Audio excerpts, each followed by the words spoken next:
Hey guys, it's reynad back, and I'm here to go over BMA's Zombie Chow handlock deck. I'm kind of going to go through it card by card and explain what some of the differences are from standard handlock decks and why they might be better in a lot of situations. So I've got one Soulfire, one Mortal Coil, just to give you more flexibility. It's nice to have a lot of one-ofs in a deck that's going to draw a lot of cards over the course of the game, because it's just going to give you more options when you have like an 8 or a 9 card hand. The two Zombie Chows are the big difference from standard handlock decks, and the reason it's in here is to give you a more flexible mana curve. So, like on turn 3 with handlock, for example, like if you go first, a lot of times you're life tapping, and then that third mana that you have left over is kind of being not used for anything. So, Zombie Chow's there to fill out the curve in those spots. Also, very good on turn 1 against aggro, of course. Improves the Hunter matchup a bit, which, it's a matchup that's not unwinnable, but definitely a difficult one. Aside from that, we got the standard 2 Watcher, 2 Owl, 2 Sun Fury, pretty standard stuff. One Big Game Hunter, which I like to see as well. It's really good with the 2 Shadow Flames, even in matchups where it's the battle cry won't be a big deal.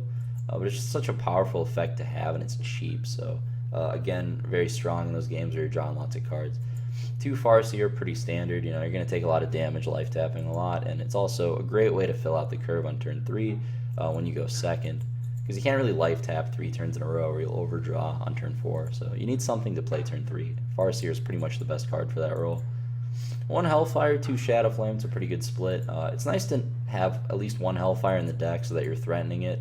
And again, nice to have that flexibility when you draw a lot of cards. Shadow Flame is the more powerful sweeper. It can deal with concealed gadgets and auctioneers. It's good against Priest, any mid-range deck that just wants to develop a bunch of Yetis. Shadow Flame can really punish them. And it's just a card that'll win you games that no other card can when you're extremely far behind. 1 Defender of Argus, you want more taunt effects for your Molten Giants and your Ancient Watchers, but cutting 1 is definitely reasonable just to make room for other cards in the deck.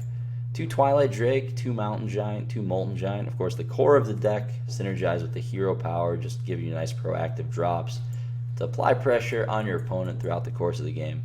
We got Lotheb because it's grossly imbalanced and is really good in decks with cards in them.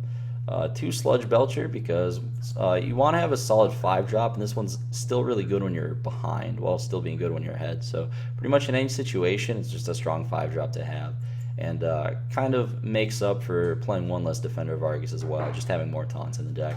2 Siphon Soul so that you can deal with cards like Ragnaros that would just blow up your board in those long games. More life gain also very important against decks like Hunter. We've got Black Knight, which I like to see as well. A very swingy card. Sludge Belcher is very popular, and Black Knight can definitely capitalize on that. When almost every deck in the metagame has targets for it, it just becomes very powerful. Lord Jiraxis is in here, partly for the healing for Hunter, but also just so you have inevitability in the really long, drawn-out games against control decks. Like if you're playing against Priest and you play Jiraxis, like if they're on a clock, at some point the Infernals are going to run them over. They have to kill you before then, and a lot of control decks just don't have that ability.